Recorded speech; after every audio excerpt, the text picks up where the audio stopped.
Guys, this is Farm Ground. Today I'll be just like showing you my homemade zippo. I made this after I made my proper zippo. After I got my proper zippo. It's just the flint attachment from a regular lighter and a guard from a regular disposable lighter. Wick is cotton wool wrapped with toilet paper, and the internal mechanism is just Coke tin can wrapped around a piece of wood in the bottom and on top.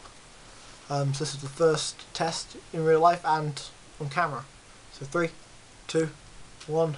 I'm not sure what's going to happen. 3, 2, 1. Oops. Oops. Hey, there it goes. Cool. Alright, post a video response of you making your own zippo if you want to. If you don't, by all means, that's fine. And we just thought I'd show you this one. Okay. Bye bye.